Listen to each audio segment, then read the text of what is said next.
Was good Washington Commanders. All right, we got a little bit of news dropping today, so forth and so forth for the Commanders.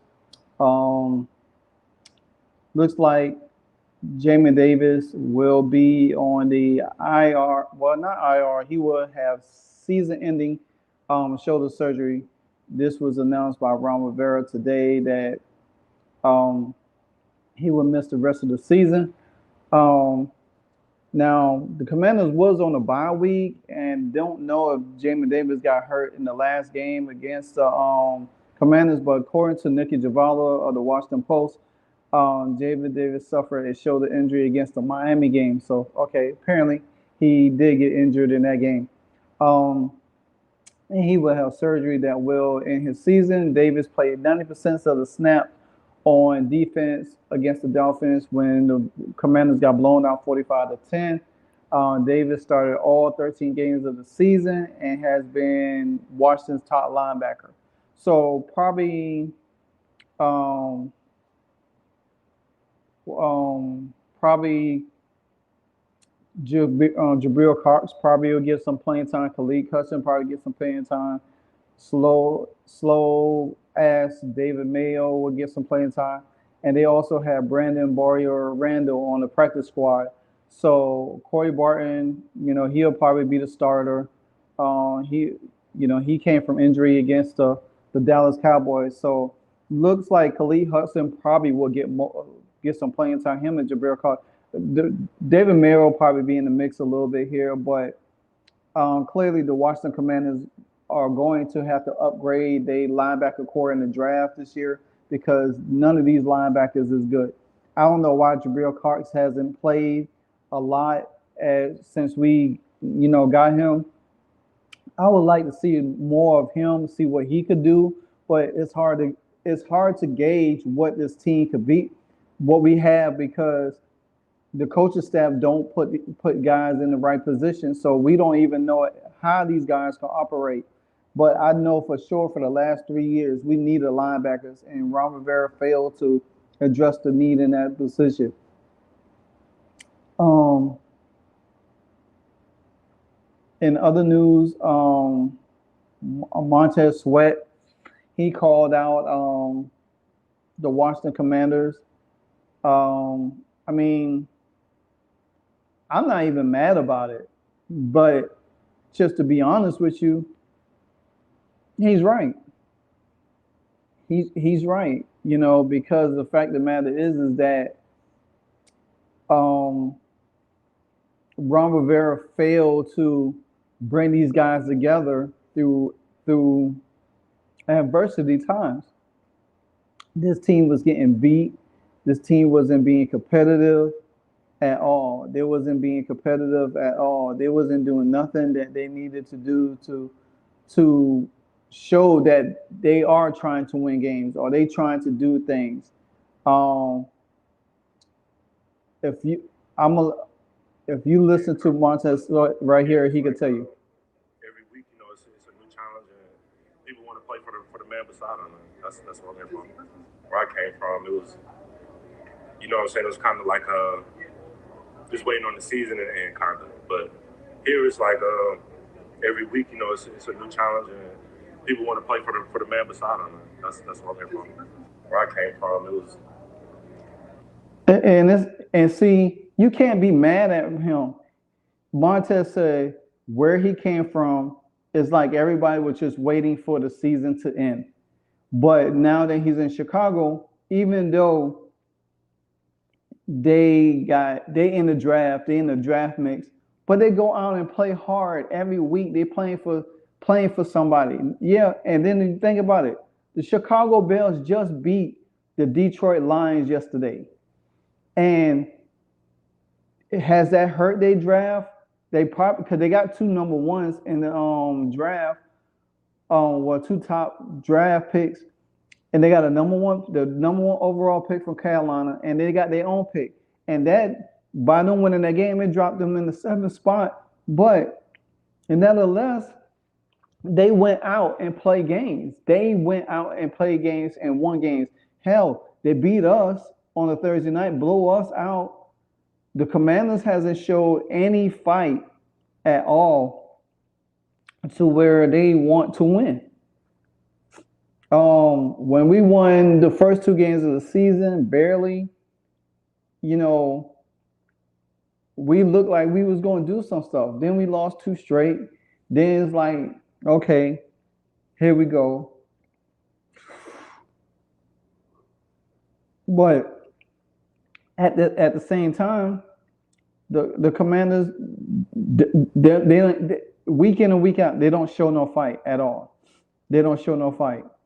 So just going back over this Montez Sweat thing. From Yahoo Sports, Montez appears happy in his new home.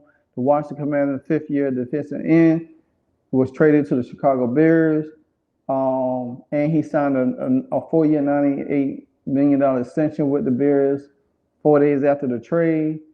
At that time of the trade, the Bears was 2-6. Get this, the Bears was 2-6 at that time, and headed for another top 5 pick. Since Sweat arrived, however, the Bears are 3-2, 5-8 on the season. So they lost, they 3-2 in that stretch. That's crazy. And the defense looks much different. And matter of fact, Montez Sweat still leads the Commanders in sacks. That just goes to show you right now. In those 5 games, Sweat had 5 games. The 5 games he has played with Chicago, he has totaled 12 tackles, 3.5 sacks, and 10 quarterback hits. And in Sunday's win against Detroit, he had 1 sack and a career high 4 quarterback hits. He has 10 sacks on the season already.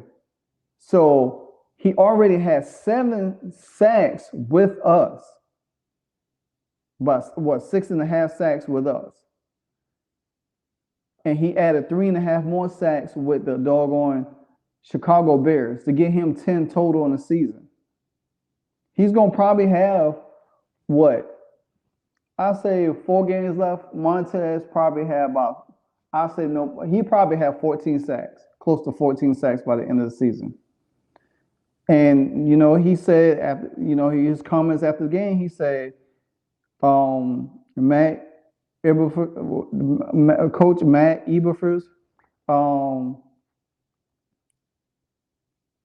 he said he did a heck of a job of bringing the guys together, playing through adversity. He said where he came from, meaning the Commanders, said that it was kind of like just waiting for the season. And Sweat said, but here is like every week is a new challenge, and people want to play for the man beside them. Coach Flores is a great coach. He keeps us motivated. I never seen a head coach run the team and call defensive plays. So that's new to me. A lot of respect for him as a head coach. Wow. If y'all listen to this, he said he never seen a head coach run the team and call defensive plays. So you got a head coach that's running the team. And it's something like Bill Belichick does, because I'm sure if Montez had got traded to New England, he would have seen that, because Bill Belichick runs the team and he calls the defense. Ron Rivera could have ran the team and called the defense. But Ron Rivera can't do 2 things at one time. So he has to delegate jobs and all of that stuff. You know what I'm saying? He has to delegate jobs and all of that. So that's just where it's at. But nevertheless, you can't be mad at Montez, because I'm not even mad at him for it. And he wasn't wrong. It might seem an egregious shot, but it's honest, and it's just what it is. This team, once the season over, this team will be going a whole different direction. And we'll figure out. But like I said, you got Emmanuel Forrest coming back. You got some other guys coming back from injury this week. So we'll see. right now the Commanders are they're a whopping 6.5 point favorite. Not a 6 point favorite. They are 6.5 point underdog to the Rams this weekend. So don't be surprised if the Commanders get blown out this weekend. Just being honest. Just being honest with you.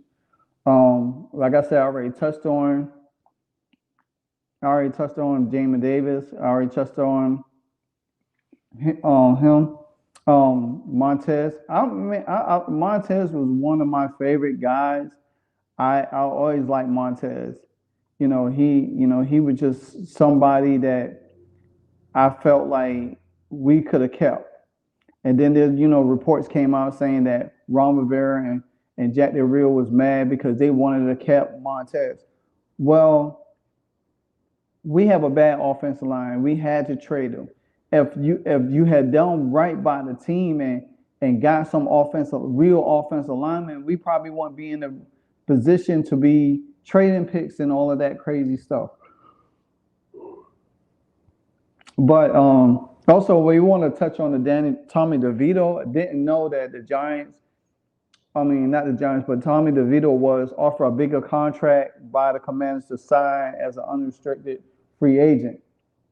I didn't know this was, according to ESPN's Jordan Ron, that the Washington Commanders offered DeVito the most money to sign with them as an unrestricted free agent among the Chicago Bears, Rams, and Giants. DeVito was offered a tryout with the Jets. The Washington Commanders offered the most money to sign him as an undrafted free agent. But among the other options were the Bears, Rams, and Giants. The other local teams, the Jets offered DeVito a draft tryout. Despite a potential higher paycheck, DeVito went to the Giants mainly because it was his hometown team, pretty much. He could have went to the Jets. He could have still been home because they still play in the same spot, so it didn't really matter.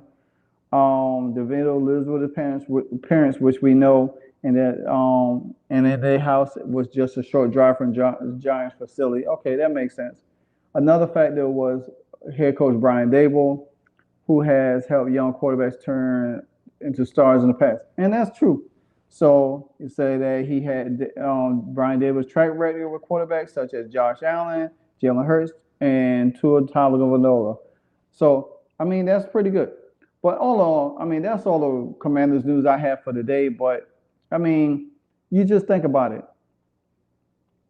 You think about it. There's really nothing to get mad at Montez now. There are gonna be some fans, hitting up Twitter, gonna be talking about Montez. They're gonna be like, "Oh well, I'm glad he got traded." You can't defend the coaching staff. This coaching staff is trash. You know what I'm saying? And if this coaching staff was any good, they would have been able to keep this team together. You already got Terry disgruntled because of the offensive coordinator plays. You already got John Allen blurting out. He's most likely these two guys might be traded at the end of the season also. So just be prepared, Commanders fans, that we're gonna be looking at a whole new group of new group, and you just don't get attached to guys unless they're really producing like they need to produce. So that's just my take on the whole situation. I'm not, like I said, I'm not upset of Montez. I was more a fan of Montez than I was Chase. But these guys are in better situations. They're further along their career. Montez, I think he's going to have a better career. He already had a better career than Chase. Chase is the one going to have to continue to prove himself. So don't know what Chase next stop at, but who knows? But like I said, Ron Rivera and his coaching staff that he had brought in messed up this team. And adding Eric Bieniemy is even making it even worse because of the offense. And you got Sam Howell out here, just slinging it. So, like I said, I will play Sam Howell this game and the Jets game, and then I'll shut him down for the rest of the season. It's just what it is. But anyway, this is your boy Livewire Sports Media. Always check out all my content here on YouTube, Twitter, YouTube, Twitter. Oh gosh, I can't. TikTok and Instagram. But until then, this your boy, and I'm out. Peace.